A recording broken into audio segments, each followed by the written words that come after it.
Good morning, students. Today we read अपठित गद्यांश. Unseen passage. अधोलिखितान् गद्यांशान् पठित्वा प्रश्नान् उत्तरत. पहले गद्यांश पढ़ेंगे, उसके बाद इसमें दिए गए प्रश्नों के उत्तर हम देंगे. पहला गद्यांश. संसारे मानवः गुणैः सर्वत्र पूज्यते. संसार यानी विश्व में मानव यानी हम लोग ह्यूमन बींग्स अपने गुण क्वालिटीज़ की वजह से ही सब जगह उनको पूजा जाता है. गुणे एव मनुष्य प्रतिष्ठाम आपनोति. गुण से ही मनुष्य को प्रतिष्ठा मिलती है यानी सम्मान मिलता है उनको और उनकी पहचान बनती है. गुणाः एव सम्मानस्य पूजायाश्च प्रधानम कारणम सन्ति. गुण ही एक ऐसे हैं जो कि इंसान को सम्मान और पूजनीय बनाते हैं. गुणे एव सर्वत्र पदम निधीयते. गुण के कारण ही सभी लोग पद प्राप्त करते हैं. न लिंगेन न जात्या च.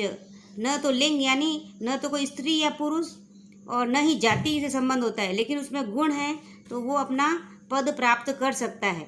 खगा अपि गुणे एव आदरम अनादरम वा लभ्यन्ते. खगा यानी पक्षी अपने गुण के कारण ही आदर और अनादर प्राप्त करते हैं. कोकिला संसारे मधुर भाषणत्वादाद्रियते. काकः च दुर्गुणत्वाद तिरस्कृत्यसे. कोकिला यानी कोयल संसार में मधुर अपनी अच्छी वाणी के से सुंदर कुहू कुहू बोलते हुए सबका मन भावन लगती है. इसी तरह से कौवा जो है काँव काँव करने से हम उसे अपने घर के आगे बैठा होगा तो भी हम उसको भगाते हैं. तो तिरस्कृत्यसि. सुख सारिकादय. सुख यानी तोता और भी जितने भी पक्षी हैं. गुणेभ्य एव पाल्यन्ते स्निह्यन्ते च. गुण हैं उनमें तभी उनको पालते हैं और स्नेह करते हैं. एव दुग्धवत्यः. दूध के लिए गावः गाय महिष्य भैंस च खाद्यादिना पाल्यन्ते.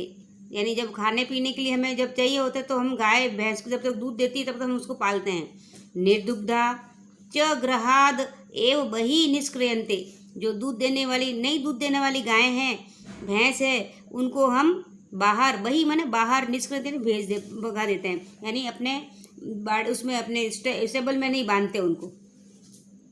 प्रश्नों के उत्तर. एक पदेन उत्तर. एक वाक्य में एक शब्द में उत्तर दो. मानव के पूज्यते. कौन से मानव पूजे जाते हैं? गुणे. मानव के गुणों से मानव पूजे जाते हैं. गुणे मानव कहाँ प्राप्नोति. गुण से मानव को क्या प्राप्त होता है? मनुष्यों को प्रतिष्ठा. उन्हें गुडविल मिलती है, प्रतिष्ठा मिलती है, फेमस होते हैं. पूर्ण वाक्येन उत्तरत. पूरे वाक्य में उत्तर दो. कीदृशा गावः महिषः च खाद्यादिना पाल्यन्ते. क्यों उनको कौन से दिनों में गाय को भैंस को खाना देने जब तक हमें खाने पीने की सामग्री देती तब तक हम पालते हैं. दुग्धवत्य. जो दूध देने वाली गाय है जो हमें खाने पीने की सामग्री मिलती है तब तक हम उन गाय और महिषी को पालते हैं. तो इसका आंसर है दुग्धवत्यः गावः. गाव माने गाय, महिष्या भैंस, च खाद्यादिना मतलब खाने पीने देने के सामान देते हैं तब तक पाल्यन्ते पालते हैं. के समानस्य पूजायाश्च प्रधानम कारणम सन्ति. कौन से ऐसी चीज़ें हैं जिसे सम्मान और पूजनीय बनाता है हमें? प्रधान कारण क्या है इसका? मुख्य कारण कि गुणः सम्मानस्य पूजायाश्च प्रधानम कारणम सन्ति. मनुष्य या मानव के गुण हैं वही सम्मान और उसे पूजनीय बनाते हैं.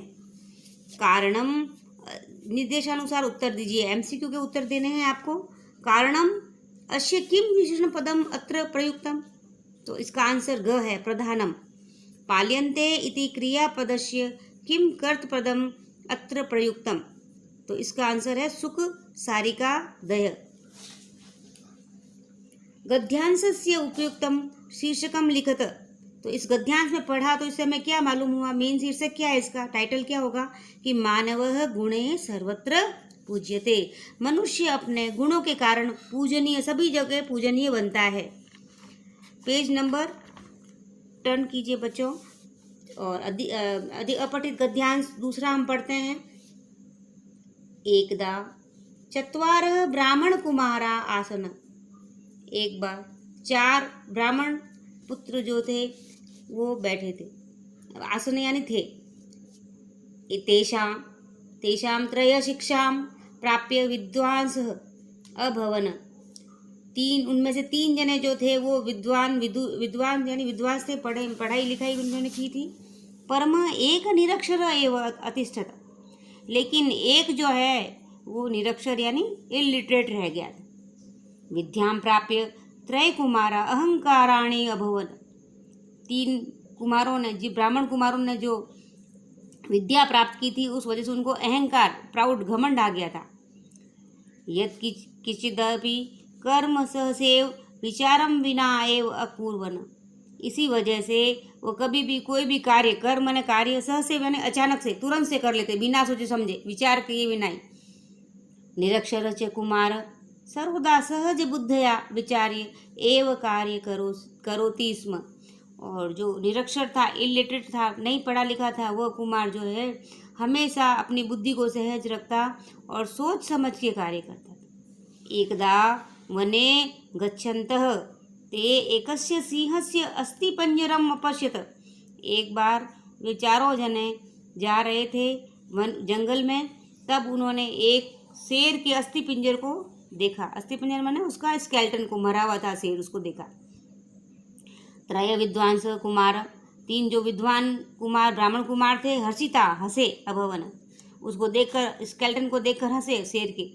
अवदन, आपस में बात की, वयम एतम सिंहम जीवितम करिष्याम। वयम यानी हम लोग इस सिंह को जीवित करें। अस्माकं विद्याया कौशलस्य उत्तमम परीक्षणम भविष्यन्ति। उन्होंने कहा कि हमने इतनी पढ़ाई की है तो हमारा जो विद्वान बने हैं, तो इसके लिए हम एक कौशल, जो स्किल लिया हमने, उसके अनुसार हम स्केलेटन को, मरे हुए सिंह को जिंदा करते हैं। निरक्षर बाल तान निवारितवान परम विद्या दर्पेण करिष्याम अस्माकं विद्याया कौशलस्य उत्तम परीक्षण भवति। ये हमारे लिए अच्छा परीक्षण करने का, भविष्य में कि हमने जो पढ़ाई की है उसका अच्छा उपयोग हो जाएगा। निरक्षर बालतान निवारितवान परम विद्याम दर्पेण अभिमानानि ते न अश्रवण। उसने सुना भी नहीं उनकी बात को, और उनकी बात, और अपने विद्या दर्पण यानी विद्या के घमंड में आकर के उसने कुछ भी नहीं सुना, क्योंकि ये लोग तो घमंड के कारण बोल रहे हैं ऐसा। अंततः जीवित सिंह तान विदुष कुमारान एव अखादत। और उसमें अंततः उन्होंने उसको, सिंह को जीवित कर दिया और उसने विद्वान कुमार को खा लिया। निरक्षर कुमार वृक्षम आरूढ़ स्वप्राणान अरक्षत। और जो निरक्षर था, पढ़ा लिखा नहीं था, वो कुमार तो पेड़ पे जाके चढ़ गया। अतः कथ्यते विद्याया बुद्धिरुत्तमा, यानी विद्या पर कभी घमंड नहीं करो और बुद्धिशालिता को उत्तम से उत्तम बनाने का प्रयास करो। एक पदेन उत्तरत। अस्थि पंजर कस्य अस्ति? किसका अस्थि पंजर था? सिंहस्य, शेर का। चतुर्थ कुमार कीदृश आसीत? चतुर कुमार क्या था? चतुर कुमार निरक्षर था, तो निरक्षर। पूर्ण वाक्येन उत्तरत। त्रय विद्वांसः कुमाराः कथम कार्य कुर्वन्ति स्म? तीनों विद्वान कुमार क्या कार्य कर रहे थे, क्या करते थे? कि त्रय विद्वांस कुमाराः कर्म सहसेव विचारम विना एव कुर्वन्ति स्म। जो तीनों कुमार थे, पढ़े लिखे थे, विद्वान थे, वो बिना सोचे समझे अचानक ही अपना विचार लेते और उसको कार्य को कर डालते थे। MCQ question. निर्देशानुसार उत्तरत। कुमाराः इति पदस्य विशेषणम किम? तो आंसर होगा इसका त्रय। कुमार से पहले त्रय लगा ना बच्चों, त्रय कुमारा, तो आंसर है त्रय। क आंसर है इसका त्रयः। अखादत इति क्रियाया कृतपदम किम? अखादत बने, इसका अखादत किसने खाया कुमारों को? तो अखादत सिंह अखादत, तो इसका कृतपदम क्या होगा? सिंह। कृत माने इसका जो सब्जेक्ट और ऑब्जेक्ट होता है बच्चों, इसमें वर्ब है। अखादत खा लिया था, किसने खाया था? शेर ने, तो शेर, सिंह ही इसका कृतपदम है। अब हम पढ़ेंगे गद्यांशस्य उपरोक्त शीर्षकम लिखत। इसका शीर्षक क्या है कि विद्याया बुद्धिरुत्तमम। ज़्यादा विद्या का अभिमान नहीं करना चाहिए इसे, और बुद्धि का उपयोग नहीं करें तो उसको हम गलत बुद्धि भी उसमें घमंड के कारण बच जाती है, जैसे उन्होंने बिना सोचे समझे काम कर लेते थे वो। अब हम पढ़ेंगे बच्चों तीसरा गद्यांश, अपठित गद्यांश। श्रीमान सुंदरलाल बहुगुण महान पर्यावरणविद अस्ति। सुंदरलाल बहुगुणा जो थे वो एनवायरमेंटलिस्ट थे। ग्रामम ग्रामम गत्वा एष हिमाचल प्रदेश वासिभ्यः पर्यावरणस्य महत्तम उपादिशत। गांव गांव में जाते थे और हिमाचल प्रदेश के वासियों को पर्यावरण के बारे में महत्व में उनको उपदेश देते थे। उपादिशत में उपदेश देते थे। 1973 तमे वर्षे अप्रैल मासस्य द्वाविंशतितम्यां तारिकाया 1973 में अप्रैल महीने में कौन सी 22 तारीख को हिमाचल प्रदेश से चमोली जनपदे गोपेश्वर नामनी ग्रामे यदा नार्यः वृक्षान् आशीलस्य मारिष्यः इत्येताम् उद्घोषणाम् अकुर्वन्। हिमाचल प्रदेश के चमोली गांव में गोपेश्वर नाम के गांव में यदा नार्य यानी कोई भी नार्य या कोई भी लोग इस वृक्षान आश्लिष्य मारिष्य यानी वृक्ष को मारेंगे तो उन्हें पनिशमेंट दिया जाएगा, उसने उन्होंने घोषणा की थी।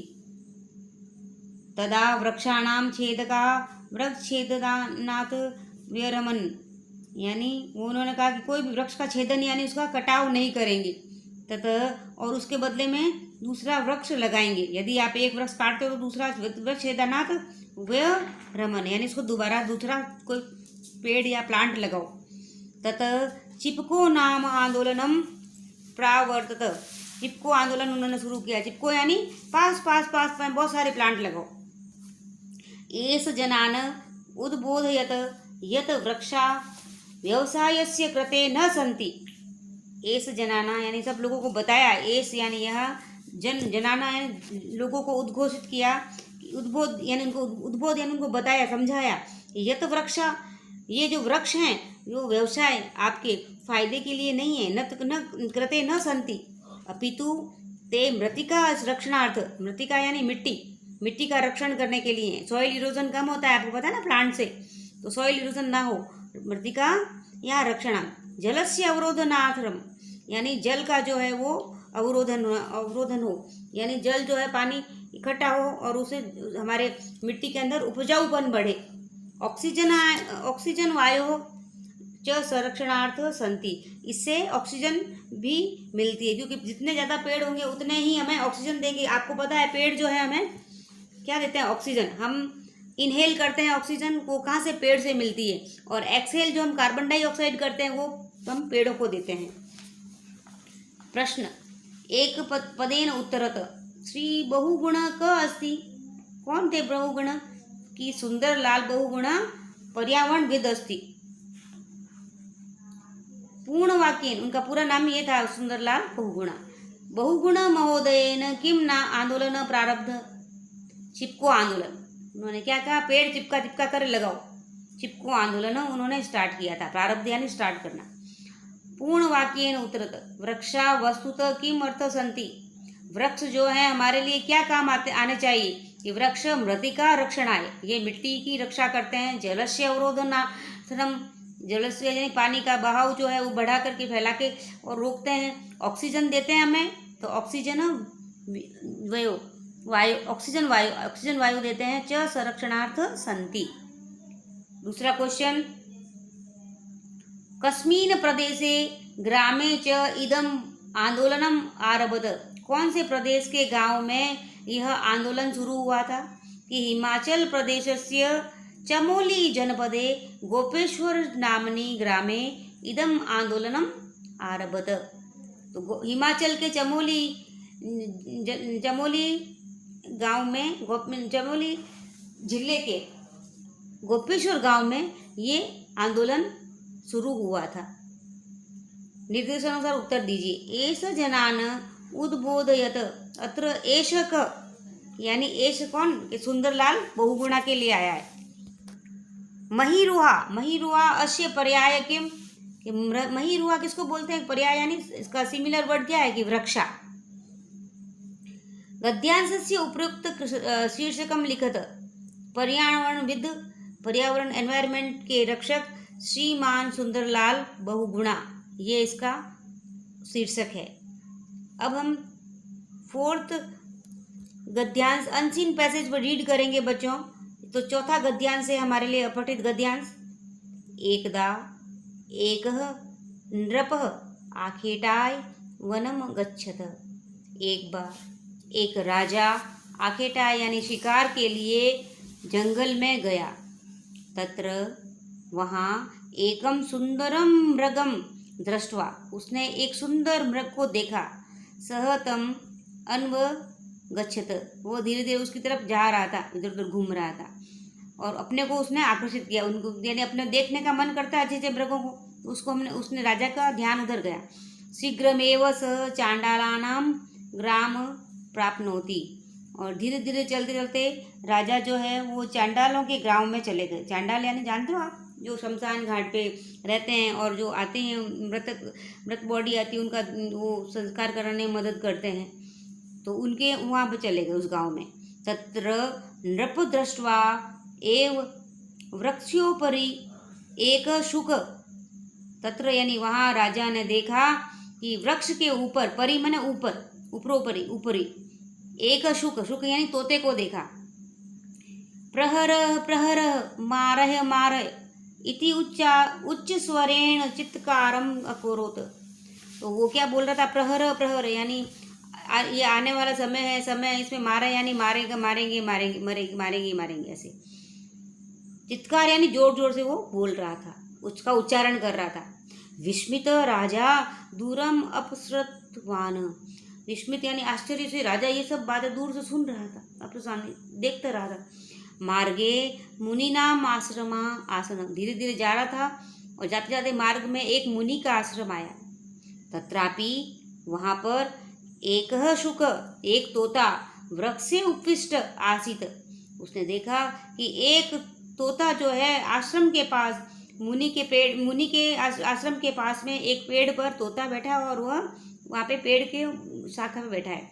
सह राजान दृष्ट्वा मधुर स्वरेण अवदत, वो राजा को देखते ही बोला, आर्य स्वागतम भवताम उपविश्यताम जलम फलानी च गृहताम, यानी बड़े मधुर स्वर से बोला आर्य, यानी राजा का सम्मान करते हुए बोला, आर्य स्वागतम भवताम, आपका स्वागत है यहाँ आने को।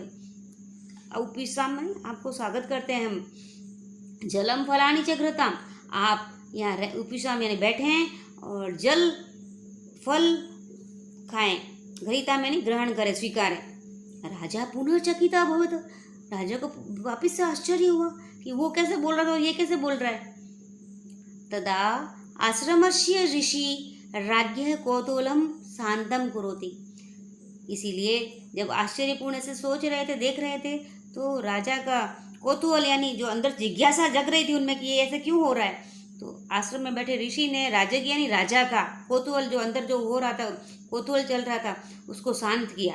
शांत यानी उनको समझाया कि क्यों ऐसा है। स उदत मैंने ऋषि बोले, ए तो दो एव सुको सहोदरो स्त, ये दोनों जो हैं तोते दोनों भाई हैं, सहोदर माने भाई हैं। एक चांडाले सह वसति, एक जो चांडाल के पास साथ में रहता है, अतः तेषाम वचनानि अनुकुरोति, वह उसके वचनों को अनुसरण करता है यानी उसको फॉलो करता है। अपर मुनि भी स उषित्वा सद्वचनानि वदति, एक मुनि के साथ में रहता है, ऋषि के पास में पेड़ है उसके ऊपर बैठा है, तो वो मुनि की बातों को सुनता है। एतत सर्व संगते प्रभाव, यानी जैसी संगति करोगे उसका प्रभाव आपके ऊपर पड़ेगा। तो इसीलिए हमें भी मित्र अच्छे बनाने चाहिए और हमें भी किसी का अच्छा मित्र बनना चाहिए और मधुर वाणी और अच्छे वचन बोलने चाहिए। एक पदेन उतरत, राजा किम अर्थ वन गच्छतम, क्यों गए थे राजा वन में, कि आखेटाय शिकार खेलने के लिए। के सह उत्सित्वा सुख मधुरम वदति, किसके साथ रहने वाला तोता जो है मधुर बोल रहा था? मुनि भी यानी ऋषि के साथ में। मुनि ऋषि आश्रम में मुनि रहते थे ना, उनके साथ रहता था, वो मीठा बोलता था, मधुर बोलता था। पूर्ण वाक्येन उत्तरत आश्रमस्य सुख किम अवदत। आश्रम में रुक रहने वाला सुख जो है वो क्या बोला कि आश्रमस्य सुख मधुर स्वरेण अवदत। क्या बोला कि आर्य स्वागतम भवताम, आपका स्वागत है। उपविष्टाम यानी बैठो। जलम फलानि च ग्रहीताम, जल फल खाओ यानी ग्रहीताम यानी स्वीकार करो।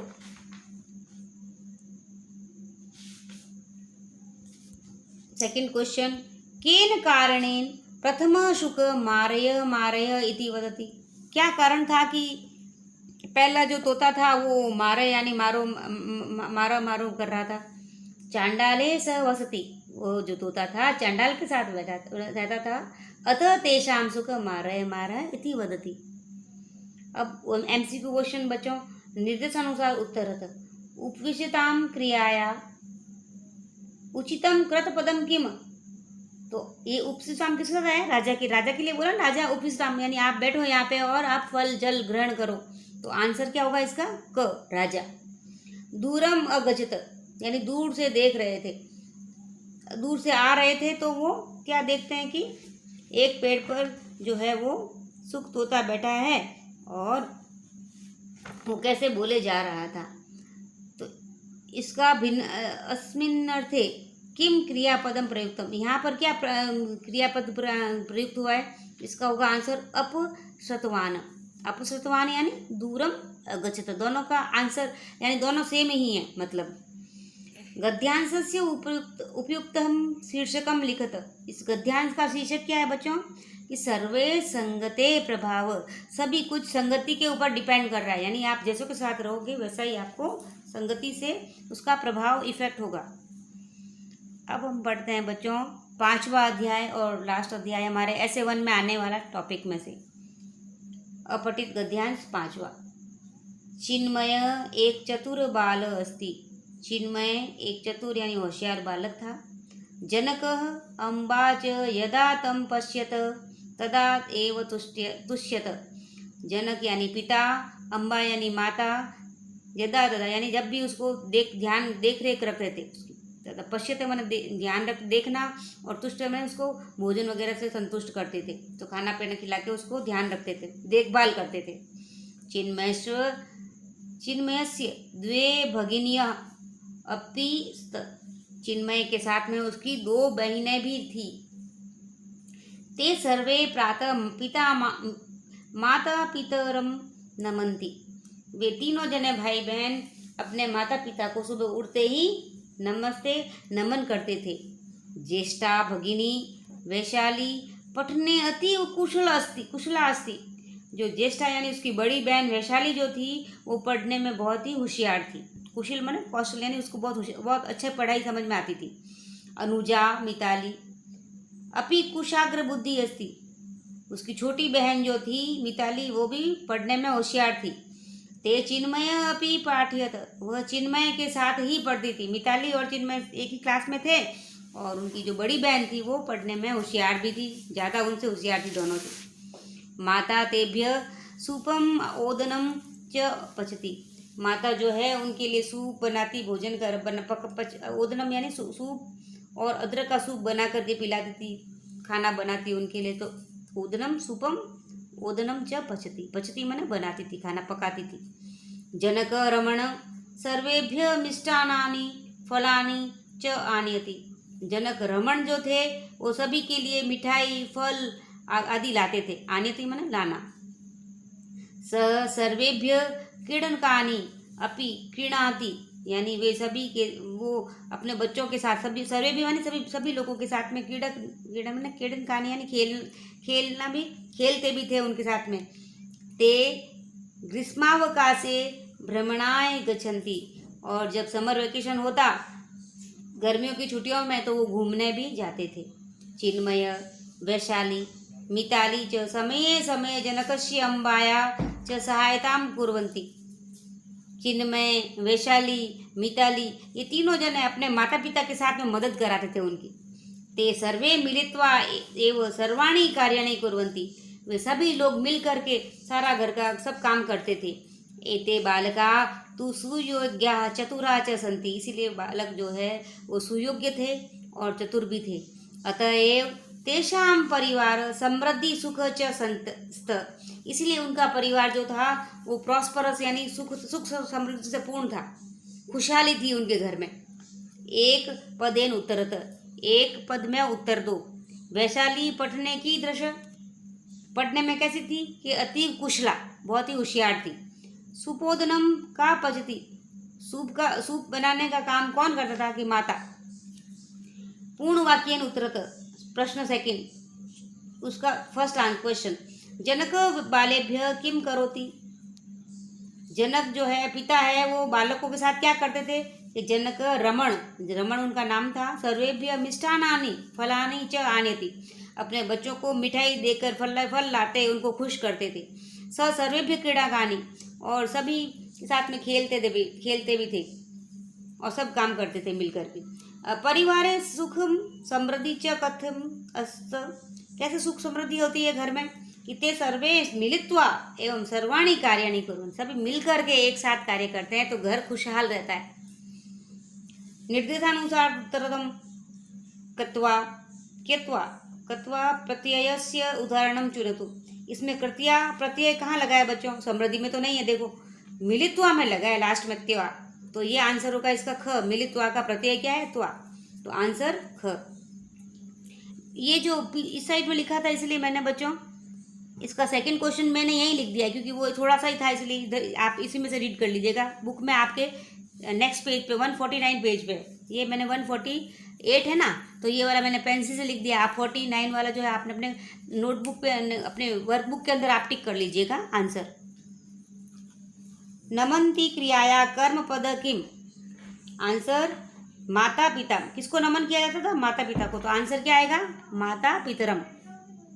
अब देखिए चौथा क्वेश्चन जो है मैंने यहाँ लिखा है पूर्ण वाक्यन उत्तरत के सामने कि गद्यांश उपयुक्त शीर्षकम लिखत, क्या लिखा है हमने कि सर्वे मिलित्वा एव सर्वाणि कार्याणि कुर्वन्ति, सभी लोग मिलकर के कार्य करते हैं तो घर में समृद्धि रहती है। ये इसका गद्यांश का टाइटल है, ठीक है बच्चों। तो शीर्षक क्या है इसका, सर्वे मिलित्वा एव सर्वाणि कार्याणि कुर्वन्ति। तो चैप्टर हमारा ये अपठित गद्यांश पूर्ण हुए। ये ऐसे 1 के लिए आपको याद करने हैं, अच्छे से आप पढ़िएगा और आंसर अपनी वर्कबुक में फिल करिएगा। Thank you.